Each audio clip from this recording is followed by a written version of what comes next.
ඔයගොල්ලෝ සියලු දෙනාම ආයුබෝවන් කියලා පිළිගන්නවා. ඉන්වෙස්ට් ෆෝ ලයිෆ් YouTube නාලිකාවෙන් අරගෙන අලුත්ම වීඩියෝ එකට. ඉතින් අපි නිරන්තරයෙන්ම ආයුධනය සහ මූල්‍ය ශ්‍රේෂ්ඨ සම්බන්ධව කතා කරන YouTube නාලිකාවක්. අපි අදත් මේ පසුගිය දින කිහිපෙම අපි කොටස් වෙනදපොළ සම්බන්ධව වීඩියෝස් තමයි ගෙනාවේ. ඉතින් අදත් සුපුරුදු පරිදිම කොටස් වෙනදපොළ සම්බන්ධව කතා කරන්න බලාපොරොත්තු වෙනවා. ඉතින් මුලින්ම ඔයාලට මතක් කරන්න ඕන මේක කිසි විටකත් buy sell hold recommendation එකක් ලැබෙන ආයෝජන උපදේශනයක් ලැබෙන වීඩියෝ එකක් නෙමෙයි. මෙය ඔයාලගේ ඇනලිසිස් වල ගුණාත්මක භාවය වර්ධනය කරගන්න උදව්වෙන එඩුකේෂනල් කන්ටෙන්ට් එකක්. නිසා මුලින් මේක මතක් කරන්න අවශ්‍යයි. ඉතින් අපි අද කතා කරන්න බලාපොරොත්තු වෙන්නේ මේ හොටෙල් සෙක්ටර් එක ගැන. අපි දැක්ක පහුගිය දවසක හොටෙල් සෙක්ටර් එකට පසුගිය සතියේ සිකුරාදා හොඳ ඇටෙන්ෂන් එකක් ආවා. ඉතින් හොටෙල් ෂෙයාර්ස් හොඳට ඒ ෂෙයාර්ස් වල ප්‍රයිස් මූව්මන්ට්ස් ගන්නවා අපි දැක්කා. ඉතින් අපි බලමු ඒකත් එක්ක දැන් හොටෙල්ස් මොන වගේ තත්ත්වයක තියෙන්නේ කියන එක පොඩක් අපි ටෙක්නිකලි සහ මේ ටුවරිසම් අපිට ශ්‍රී ලංකා ටුවරිසම් ඩිවලොප්මන්ට් ඔතොරිටි එකෙන් සතියකට වරක් එනවා යාලගේ ස්ටැටිස්ටික්ස් එනවා කොහොමද ටුවරිස් අරයිවල්ස් ආවේ කියන එක. ඉතින් රිපෝට් එකත් අරගෙන පොඩ්ඩක් ඉතර ඩීප් ඇනලිසිස් එකක් නෙමෙයි මේකෙන් කරන්නේ සරල සිම්පල් ඇනලිසිස් එකක් කරනවා ටෙක්නිකලුත් එක්ක. ඉතින් මේ වීඩියෝ ගොඩක් දිග වෙන්නෙත් නෑ කලින් වීඩියෝ වගේ මේ කෙටි වීඩියෝ එකක් කරන්න බලාපොරොත්තු වෙන්නේ. ඉතින් මේ අපි බලමු මේ හොටෙල් සෙක්ටර් එකේ අපිට ෂෝට් ටර්ම් මොනවා ට්‍රේඩින් ඔපචුනිටිස් තියෙනවද කියන එක. මොකද හොටෙල් සෙක්ටර් එකට මිඩ් ටර්ම් හෝ ලොං ටර්ම් යනවා නම් ඉතා සංකීර්ණ ඇනලිසිස් එකක් කරන්න අවශ්‍යයි. අපි මේ වෙලාවේ එහෙම දෙයක් කරන්නේ නැහැ. මේක ෂෝට් ටර්ම් අපිට ඔපචුනිටි එකක් තියෙනවද කියන එක බලන්න තමයි මේ ඇනලිසිස් එක කරන්නේ. ඉතින් පොඩ්ඩක් අපි හොටෙල් සෙක්ටර් එකේ අපි හොටෙල් සෙක්ටර් එක අයත් වෙන්නේ කන්සියුමර් සර්විසස් කියන ඉන්ඩස්ට්‍රි එකට. ඉතින් අපි ඒකේ කන්සියුමර් සර්විසස් ඉන්ඩස්ට්‍රි එකේ ඉන්ඩස්ට්‍රි ගෲප් chart එක අපි දාගෙන බලමු කොහොමද දැන් මොන වගේ තත්ත්වයකද දැනට තියෙන්නේ කියන එක පොඩ්ඩක් ඒ chart එකත් එක්ක අපි ඇනලිසිස් කරගෙන බලමු. දැන් ඔයාලට බලා ගන්න පුළුවන් CSE එකේ consumer services industry group index එක කියන එක. මේක අර මේ වගේ තියෙන හැම ඉන්ඩස්ට්‍රි එකටම වෙනම ඉන්ඩෙක්ස් එකක් තියෙනවා. මේ ඉන්ඩෙක්ස් එකේ chart එක තමයි දැන් ඔයාලට පේන්නේ. අපිට බලා ගන්න පුළුවන් මේ ඉන්ඩෙක්ස් එක සාමාන්‍යයෙන් ජනවාරි මාසේ 22 වගේ තමයි টොප් එකක් හදලා තියෙන්නේ. ඊට පස්සේ අපි දැක්කා දිගටම කන්ටිනියස්ලි ප්‍රයිස් එකේ පහළට යෑමක් තිබුණා. ඒ කියන්නේ ඉන්ඩස්ට්‍රි එකේ ඉන්ඩස්ට්‍රි chart එකේ ඉන්ඩෙක්ස් එක පහළට යෑමක් තිබුණා දිගටම අර සුළු ඉහළ යාම තිබුණා. නමුත් ඕවරෝල් ගත්තට පස්සේ පහළ යෑමක් තිබුණා. ඒක අපිට බලා ගන්න පුළුවන් මෙතනින් 120කට ආසන්න පහළ යෑමක් සිද්ධ වුණා. ඉතින් යම් ඉන්ඩස්ට්‍රි එකක ඉන්ඩෙක්ස් එකක් 120කින් පහළ වෙනවා කියන්නේ විශාල පසුබෑමක්. ඉතින් මේ මාස කිහිපය ජනවාරි වල ඉඳන් මේ අපිට බලා ගන්න පුළුවන් ජුනි වෙනකම්ම ඒ පහළේම තිබුණා. ජනවාරි වල අප පහළේම නැවතත් ඒ යථා තත්ත්වයට පත් වෙන්න හැකියාවක් ලැබුණේ නැහැ ජුනි වෙනකම්. නමුත් අපි දැක්කා ඊට පස්සේ මෙන්න මේ අප්‍රේල් මාසයේ සහ මේ ජුනි මාසයේ අපිට පේන්න තියෙනවා බොහෝ සෙයින් එක සමාන බොටම් එකක්. ඒ ආසන්න වශයෙන් සමාන බොටම් එකක් හදලා තියෙනවා. ඒකත් එක්ක අපිට මෙතන බලා ගන්න පුළුවන් ඩබල් බොටම් අවස්ථාවක් කියන එක අපිට මෙතන බලා ගන්න පුළුවන් හැකියාවක් තියෙනවා. ඒ වගේම අපිට බලා ගන්න පුළුවන් මෙන්න මේ දීර්ඝ කාලීනව මේ කාල සීමාව තුළ තිබුණු රෙසිස්ටන්ට් එක මේ අවස්ථාවේදී බ්‍රේක් වෙලා කැන්ඩල් එකක් මෙතනින් ඇවිල්ලා තියෙනවා. ඉතින් මෙතන මේ ෆිබොනාචි ලෙවල් එකකුත් තිබුණා. ඉතින් ඒ දෙකම බ්‍රේක් වෙලා ඊට අපි දැක්කා සිකුරාදා විශාල ප්‍රමාණයේ කැන්ඩල් එකක් හදාගෙන හොටෙල් ඉන්ඩස්ට්‍රි ගෲප් එකේ ඉන්ඩෙක්ස් එක ඉහළ යෑමක් සිද්ධ වෙලා තියෙනවා. එතනින් අපිට බලා ගන්න පුළුවන් මේ ෆිබොනාචි 0.382 කියන ලෙවල් එකත් බ්‍රේක් කරගෙන ඉහළට යන්න පුළුවන් හැකියාවක් ලැබිලා තියෙනවා. ඒ වගේම තමයි කලින් ගියපු টොප් එකත් බ්‍රේක් කරගෙන මේ ඉන්ඩෙක්ස් එකට ඉහළට යන්න පුළුවන් වෙලා තියෙනවා. ඉතින් මේ වෙලාවේ දැනට තියෙන තත්ත්වය අනුව තරමක මේ කැන්ඩල් එකේ මෙතන අපිට බලා ගන්න පුළුවන් මෙතන මේ පහළට ඒම යම්කිසි රිවර්සල් එකක් වෙලා තියෙනවා. මේ රිවර්සල් එකත් එක්ක අපි බලා ගන්න පුළුවන් එක දිගට ග්‍රීන් කැන්ඩල් තුනක් මෙතන වැදිලා තියෙනවා. මේ ආකාරයේ ග්‍රීන් කැන්ඩල් තුනක් එක්ක අපි සාමාන්‍යයෙන් මේ සපෝට් ලෙවල් එකකදී වදින මේ වගේ ග්‍රීන් කැන්ඩල් තුනක් අපිට විශ්වාස කරන්න පුළුවන් ස්ට්‍රෝං රිවර්සල් සයින් එකක් කියන එක. මේ පහළ ඒමත් එක්කම වැදුන ස්ට්‍රෝං රිවර්සල් සයින් එක කියන්නේ අපිට පේනවා මේ එච්චර ලොකු වික්ස් තියෙන ඒවා නෙමෙයි හොඳ බොඩිස් තුනක් තියෙන කැන්ඩල් තුනක්. ඒක සපෝට් එකකින් තමයි කලින් ගියවර සපෝට් එකට එක තමයි මේ එතනින් සපෝට් වෙලා මේ ග්‍රීන් කැන්ඩල්ස් තුන වැදිලා තියෙන. ඉතින් ඒක අපි කියනවා 3 white soldier කියන කැන්ඩල්ස්ටික් පැටන එක තමයි මෙතන වැදිලා තියෙන්නේ. එක ත්‍රීවයිට් සෝල්ජර් කියන එක මේ සපෝට් එකකින් වදින එක ගොඩක් දුරට අපිට බුලිෂ් කියන තත්ත්වයක් ගන්න පුළුවන්. ඒකත් එක්ක අපි දැක්කා මෙන්න මේ තියෙන රෙසිස්ටන්ට් ලයින් එකේ බ්‍රේක් අවුට් එකක් ගත්තා. ඒකත් එක්කම තවදුරටත් මෙන්න මේ තියෙන ෆිබොනාචි ලෙවල් එකේ බ්‍රේක් අවුට් එකක් ගත්තා. ඒ වගේම තමයි ඊට පස්සේ දවසේ ඒ ත්‍රීවයිට් සෝල්ජර් එක සහ මේ බ්‍රේක් අවුට් එක වඩා දුරටම කන්ෆර්ම් කරමින් ඉහළ ප්‍රමාණය විශාල ප්‍රමාණයේ කැන්ඩල් එකක් මෙතනින් වැදුණා. ඉතින් එතනින් අපිට ඒකෙදි තවදුරටත් මේ මම කලින් කිව්වා වගේම මේ ෆිබොනාචි ලෙවල් එකත් බ්‍රේක් කරගෙන ගිහිල්ලා තියෙනවා සහ ප්‍රීවියස් টොප් එක මෙතනදී ගියපු টොප් එකත් බ්‍රේක් කරගෙන ඉහළට ගිහින් තියෙනවා.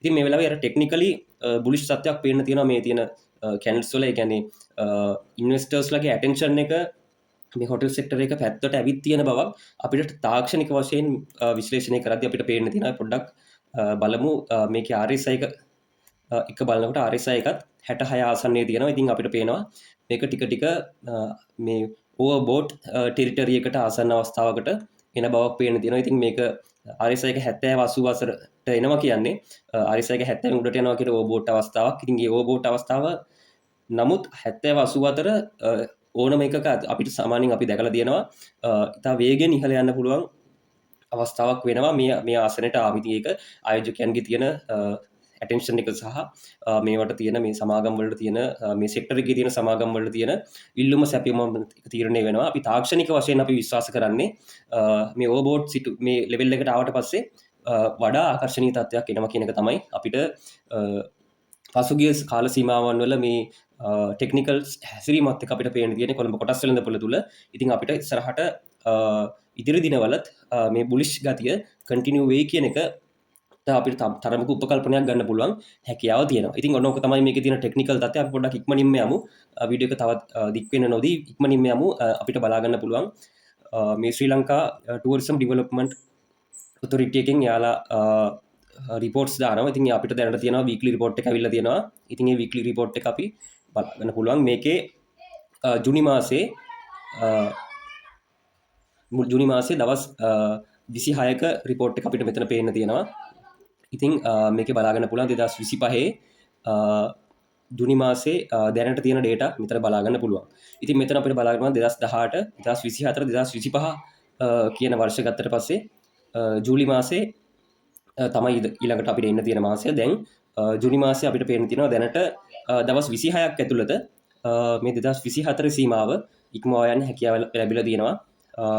දවස් 26ක තව දවස් 4ක් මෙතන ඇඩ් වෙන්නත් තියෙනවා. ඉතින් අපි බලමු සමහර විට මේ 2018 සීමාවටම එන්න පුළුවන්ද කියන එක පිළිබඳ ප්‍රශ්නයක් තියෙනවා. නමුත් ඊට ආසන්නයට ඒ කියලා අපිට විශ්වාසයක් තියාගන්න පුළුවන්. ඊට තරමකට ආසන්න ඒ කියලා. නමුත් අපිට ඊළඟට පේන්න තියෙනවා සාමාන්‍යයෙන් ජූලි සහ අගෝස්තු කියන මාස අපි ගත්තට පස්සේ සාමාන්‍ය කැපී පේන විදිහට ටූරිසම් අරයිවල්ස් ඩේලි ටූරිසම් අරයිවල්ස් ඒ මාසය තුල ඉහළ යන්න පුළුවන් මාස විදිහට අපිට සලකන්න පුළුවන්. මොකද පහුගිය වර්ෂවල ඒ විදිහට කැපී පේන ඉහළ යාමක් සිද්ධ වෙලා තියෙනවා. තරමක ඒ රටවල් කීපයක තියෙන වැකේෂන්ස් එක්ක යාලා ට්‍රැවල් කරන්න පටන් ගන්නවත් එක්කම ඉතින් ලංකාව වගේ රටවල බොහෝ සෙයින් මේ මාස දෙක සාමාන්‍ය මිඩ් කියන්නේ ප්‍රධාන සීසන් එක නොවුනත් යම් තාක් දුරකට මිඩ් සීසන් එකක් විදිහට අපිට සලකන්න පුළුවන්. මේ සාමාන්‍ය ලක්ෂ දෙකකට වඩා ටූරිස්ට්ලා එයි කියන එක අපිට මේ වර්ෂයේ මේ මාස දෙක ඇතුළත අපිට බලාපොරොත්තු වෙන්න පුළුවන්. ඉතින් පැහැදිලිවම අපි දැන් මේ යන ඩේටාත් එක්ක බලනකොට සාමාන්‍යයෙන් හැම සමහර මාසවල හැකි වෙලා තියෙනවා 2018 තත්ත්වයක් ඉක්මවා යන්න හැකි වෙලා තියෙනවා. සමහර මාසවල අපි දැක්ක දැනට මාස 6ක සම්පූර්ණ ඩේටා රිලීස් වෙලා තියෙනවා. ඒකෙන් මාස 3කට පුළුවන් වෙලා තියෙනවා 2018. කවුරුත් දන්නවා 2018 කියන්නේ මේ ටූරිස්ට් අරයිවල්ස් වැඩිපුරම ආපු අවුරුද්ද විදිහට තමයි ලංකාවේ ඉතිහාසයේ වැඩිපුරම ටූරිස්ට් අරයිවල්ස් වාර්තා වුණ අවුරුද්ද. ඉතින් මේ 2025 2018 ඉක්මවා යන්න මාස 3කට හැකි වෙලා තියෙනවා. මාස 2යි මේ මාර්තු සහ අප්‍රේල් කියන මාස දෙක විතරයි 2018 ඉක්මවා යන්න හැකි වෙලා නැත්තේ. ඉතින් අපි බලමු ජුනි මාසේ කොහොම වෙයිද කියලා. ඉතින් ඒකත් එක්ක මේ 2018 තියෙන ඩේටා එක අපිට මේ ජූලි සහ අගෝස්තු මාස දෙකෙත් ටූරිසම් අරයිවල්ස් ලක්ෂ දෙකකට වඩා වැඩි වෙයි කියන බලාපොරොත්තු තියාගන්න පුළුවන්. ඒකත් එක්ක අපිට තව මේ පහළට ගියොත් අපිට බලා ගන්න පුළුවන් මේ ඩේලි අරයිවල්ස් තියෙනවා මේකේ මේ ජුනි මාසේ අවසාන වෙනකොට අපිට පේන්න තියෙනවා සාමාන්‍යයෙන් ජුනි මාසේ ආරම්භයේදී 3000 ගණන් 4000 ගණන් කියලා ඒ වගේ තිබිලා තියෙනවා. ඉතින් ඒකේ ඇවරේජ් සාමාන්‍යයෙන් 4000ක් වගේ තිබිලා තියෙනවා. නමුත් මේ ජුනි මාසේ අවසාන දින කීපය වෙනකොට ඒක වැඩි වෙලා තියෙනවා සාමාන්‍යයෙන් 5000න් උඩ ලෙවල් එකට ඇවිල්ලා තියෙනවා.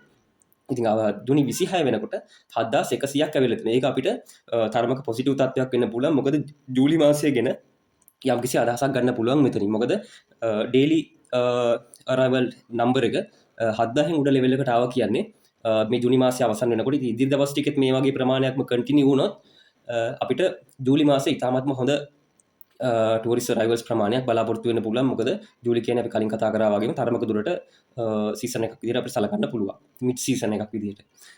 ප්‍රධාන සීසන් එක නොවුණත්. ඉතින් සාමාන්‍ය සංචාරකයන් ලක්ෂ 2කට වඩා වැඩි ප්‍රමාණයක් අපේක්ෂා කරන්න පුළුවන් මාස දෙකක් විදිහට සලකන්න පුළුවන්. ඉතින් මෙතනත් අපිට බලා ගන්න පුළුවන් මේ ඩේලි distribution of arrivals කියන chart එක තියෙනවා. ඉතින් ඒකෙත් අපිට පේන්න තියෙනවා මේ මාසය ඇතුළත ඇවිල්ලා මාසය අවසාන වෙනකොට 7100 ඉහළ මගියට ගිහිල්ලා තියෙනවා. ඉතින් මේක යම් සයින් එකක් අපිට පෙන්නුම් කරනවා ඉදිරි මාසය පිළිබඳව යම්කිසි අදහසක් මේ මාසයේ අවසාන දින කීපෙන් ලබා දෙන විදිහක් අපිට පේන්න තියෙනවා. ඉතින් ඔන්න මේ දේවල් ටික තමයි බොහෝ දුරට හේතු වෙන්න ඇති අපි හිතන විදිහට මේ ටෙක්නිකලි මේ දේවල් වෙන්න මේ දේවල් හේතු වෙන්න ඇති කියලා අපි විශ්වාස කරනවා.